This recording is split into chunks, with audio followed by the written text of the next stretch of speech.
Turkey और America की फौजें आमने सामने आ गई हैं।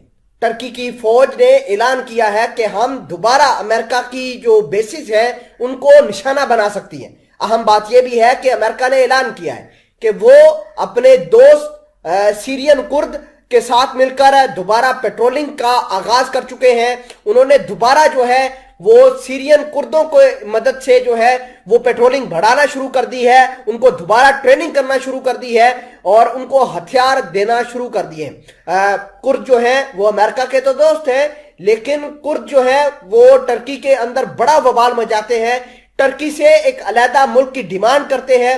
और टर्की के अंदर 13 नवंबर को जो खौफनाक धमाके इस्तांबुल के अंदर हुए थे उसमें भी कुर्दों का ही याद था। ना सिर्फ कुर्द के मर्द जो हैं यानी इनके मेल जो है वो अटैक करते हैं, बल्कि इनकी फीमेल भी जो है वो टर्की के अंदर जाती हैं, वहां पर अटैक्स करती हैं और टर्की की सिक्योरिटी को डिस्टेबल करने की कोशिश करती हैं। और फिर 13 नवंबर के बाद किस तरीके से जो टर्की है उसने तमाशा किया, अमेरिका का तमाशा बना के रख दिया। इनकी सीरिया के अंदर जो बेसिस थी उनके ऊपर डायरेक्ट जाकर अटैक्स किए, इनके फाइटर जेटों ने बमबारी की, जिसके नतीजे में 500 कुर्द जो है वो मारे गए थे।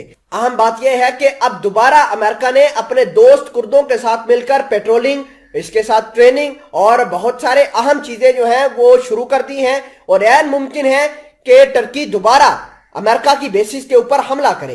खैर, इस हवाले से कुछ अहम चीजें आपके सामने रखते हैं जिससे आपको पता चलेगा कि किस तरीके से नेटो के अंदर ही लड़ाई होना शुरू हो गई है। छोटी सी गुजारिश है कि आप हमारा यूट्यूब चैनल हसनाट टीवी को सब्सक्राइब करके पास मौजूद घंटी के निशान को दबा लें ताकि लेटेस्ट न्यूज आप तक बर वक्त पहुंचती रहे। बहुत बड़ी और बहुत अहम खबर यह है कि अमेरिका ने इसी वजह से अपने F-16 फाइटर जेट अभी तक जो है वो टर्की को नहीं दे रहा। टर्की से पैसे भी ले लिए हैं उसने और उसने ग्रीस जो है उसको फाइटर जेट दे दिए।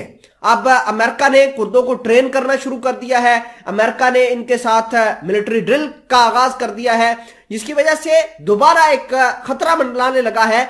कुर्द दोबारा जाके टर्की के ऊपर अटैक करेंगे। अगर टर्की के ऊपर अटैक होता है तो टर्की डायरेक्ट अमेरिका की बेसिस को उड़ा देगा, जो कि उसके डिफेंस मिनिस्टर ने आज ऐलान भी कर दिया है कि अगर हमारे ऊपर अटैक हुआ तो हम जो है अमेरिका को नहीं छोड़ेंगे, अमेरिका की बेसिस को जाकर अटैक करेंगे। भले ही उन्होंने अमेरिका का नाम जो है वो दबे अल्फाज में लिया, लेकिन दुनिया वाले ये समझ गए कि अमेरिका टर्की के निशाने पर है। अब देखिए कि अमेरिका ने चूंकि हथियार नेटो का मेंबर होने के बावजूद टर्की को हथियार फराहम नहीं कर रहा, F-16 की जो डील है वो सस्पेंड की हुई है।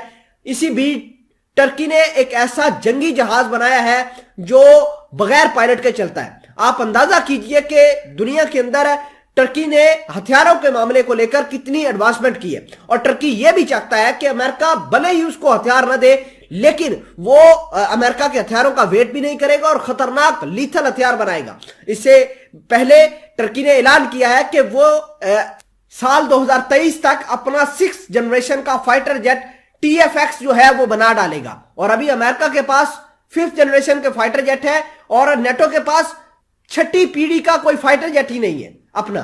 और आप अंदाजा कीजिए कि अगर टर्की के पास ये 6th जनरेशन का फाइटर जेट आ जाता है तो अमेरिका की हेजमनी और अमेरिका का जो एक मिलिट्री माइट है उसको कितना बड़ा धचका लग सकता है।